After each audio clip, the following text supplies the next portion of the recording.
Hello, I am Lauren Ohayon and I am from Restore Your Core. I want to talk to you a little bit today about the concept of rib flare and some tools and tricks that I have found to be incredibly useful for my clients with rib flare. So rib flare describes the condition, the presentation, where someone's ribs are kind of lifted in the front and flared open as a resting position.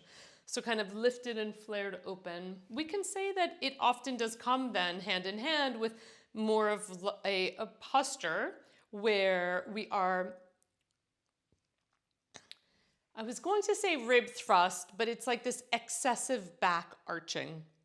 And so I am not a movement professional who demonizes posture as a source and a cause for back pain, but it is widely circulated in the movement community that a rib flare can in fact lead to a tense tight back, and it can inhibit the pelvic floor and the core. It would make sense, right? So when I have a client who has a rib flare, I am not automatically trying to fix them, but I see it as a pattern. And when they learn different patterns, that can be advantageous because learning new and different patterns is always food for the brain and the body. So many clients definitely feel better with a lot of the techniques that I am about to show you. But again, it's not like we want to demonize people's posture and automatically assume they're in pain. Now, not always, but a lot of times I see that people have a rib flare, but really, or they think they have a rib flare, but really what they also have is a very anterior tilted pelvis. Not to be confused with a posterior tilted pelvis where the pelvis is more tucked under, anterior where the pelvis is more spilling forward, tilted forward. And this again can put the abdominals, it can change the abdominals, the low back, the psoas, the pelvic floor. It kind of changes their use pattern. When I work with someone who has a rib flare, there's a variety of things that I'm working on with them. One of them is to check into what their pelvis is patterned to do. Again, I don't love diagnosing people as having an anterior pelvic tilt. I love to more see what pattern do they dominate. Are they really good at being tilted? And if they are, can we start to introduce the movement nutrient that would oppose that would give them a different way of being? So how they walk, we're looking at a variety of how they stand, how they sit, how they do their movement, right? So people with an anterior pelvic tilt, they bring it into a lot of their movements. What I see a lot of people doing when they have an anterior pelvic tilt and or a rib flare is they try to spot treat it in the moment.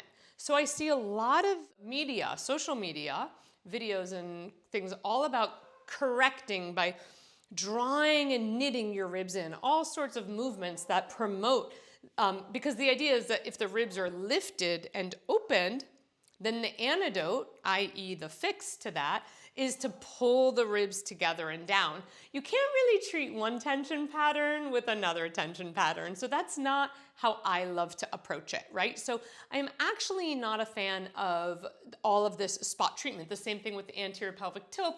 You know, a lot of people will say, well, just tuck your pelvis under. You're not really taking care of the underlying compensations just because it's like pull your shoulders back. That doesn't actually change the posture. If somebody's shoulders are rounded and hunched forward, there's a component there in the ribs and the thoracic spine that cannot be remedied just by pulling the shoulders backwards. You're just adding tension to tension. So the same thing goes with an anterior pelvic tilt or a rib flare. So when I'm working with somebody who, this video is about rib flare, in my professional trainings, I go through all these patterns at length and we really cover them deeply. I know a lot of people want to know about all of it, but I don't have time to explain it all in these videos. But if somebody is coming to me with a rib flare pattern, I am working on I'm working on pelvic stuff. So I am analyzing and assessing their pelvis. I want to see how well they move in the sagittal plane in the transverse plane, and in the rotational plane. The inner thighs are going to make a big difference in pelvic positioning, right? So if I'm only doing things on the sagittal plane with the pelvis, I'm not getting to the inner thighs. I'm not getting to the outer thighs. I'm not actually integrating the foot into the pattern. And feet patterning have a lot to do with the pelvic positioning. So when I'm working with somebody with a rib flare, I'm first analyzing and assessing, what does your pelvis do? What is its pattern? Does it like to hang out here? Does it like to hang out here? Does it like to hang out here? And we're assessing it static and then in motion. What does it look like when you do a hinge? What does it look like when you do a cat and cow? What's your range of motion in hip flexion? What's your range of motion in hip extension? We're looking at all of these things, like what role does the pelvis play? So once we identify a pattern, which again, I can't say to you, there's a recipe, because there is not. Once we identify a pattern, we're then giving a variety of corrective is not my favorite word, but it's a word that everybody understands, exercises to help repattern and to give them different movement nutrients, right? So if I'm always eating kale, then maybe I would start eating tomatoes to add a variety of movement nutrients, not because kale is bad, but because tomatoes are great. And same thing with movement. And so we're unwinding held tension in the pelvis when someone has a rib flare. Because a rib flare, somebody's ribs can't be forward and up without their pelvis being involved. It's not possible. The pelvis and the ribs are connected. What happens in one happens in the other. And the way I look at the body is from the ground up. We start at the feet and we work our way up. This is how we train you in our professional trainings as well, to assess the body from the ground up. So when somebody is presenting with like a neck shoulder hump or a head forward pattern, all the exercises to pull back is not going to be helpful if you're not looking at the role of the feet and the pelvis in this. So now if I want to be more specific about the ribs, what are we doing in the ribs? So now I just explained to you that we are assessing the pelvis on 3 planes, right? You're a movement professional. These videos are designed for movement professionals. You're using the tools that you have in your disposal to assess triplanar pelvic motion, to see what is missing and to give those clients what is missing, right? So people with a very anterior are really struggle with hip flexion, right? So you're doing a lot of strength for the hip flexors, all that stuff. Okay, now we get to the ribs. Again, a lot of the content I see is to knit and pull the ribs together, but it's not taking into account that just like the hips, if somebody's hip flexor, let's say they have anterior pelvic tilt, generally speaking, with that pattern, they have very tight frontal hips.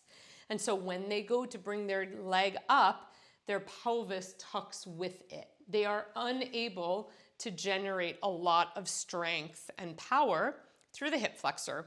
Their range of motion is limited. They go to do a movement here and their hips are off the heels. They can't get down here.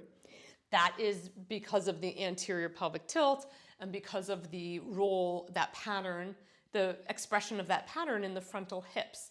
So, but that doesn't mean then that we say, okay, the hips are tight, stretch, stretch, stretch. Actually, no.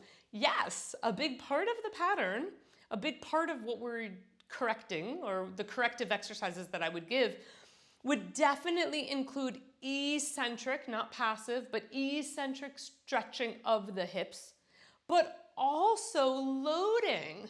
So it's really interesting to me that when people present with a rib flare, we're not actually loading them in that pattern. We should be. Just having them do the opposite pattern assumes that they are strong in their rib flare. If somebody is strong in their rib flare, it doesn't mean, if somebody has a strong rib flare pattern, it doesn't mean that all the muscles that create rib flare are strong. And when we start to strengthen them, they can actually loosen their hold of the pattern. Anterior pelvic tilt leads to this pattern, but it doesn't mean we shouldn't strengthen them in this pattern. This is the same as an anterior pelvic tilt. This pattern is pulling them more into an anterior pelvic tilt. And yet, that is exactly one of the exercises that we use to resolve anterior pelvic tilt, because we are strengthening their tight, weak hip flexors, for lack of better words. I don't love those words very much, but I know you know what I'm talking about. So with the ribs, rather than continuing to pull them in, down, and together, we should actually be incorporating also eccentric controlled loading of them. So there are a variety of ways we can do this, but one of the ways that I really love is to use a strap. And so yes, finding the exercises that do the opposite of rib flare, right? So incorporating those, you can do them on hands and knees, you know, all sorts of exercises here that create the opposite, holding under tension, loading, pushing away. All of that is great. You can find so many of these videos and contents and exercises all over social media, but I've never seen anybody talking about actually strengthening in extension and rib flare, spinal extension and rib expansion. You need to strengthen in that. You can't just pull away from it. So I like to use a strap. You can do it sitting, actually. You can do it sitting or lying down. I like both. You don't have to sit on the floor. You can sit on a chair. A lot of your clients may not have comfort. They may not be comfortable on the floor. I'm comfortable, so I'm sitting here, but you can do it in a chair.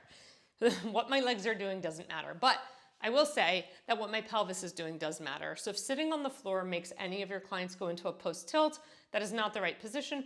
We want them sitting right up on their sitting bones in any position that they're doing. We're tying a strap around their ribs.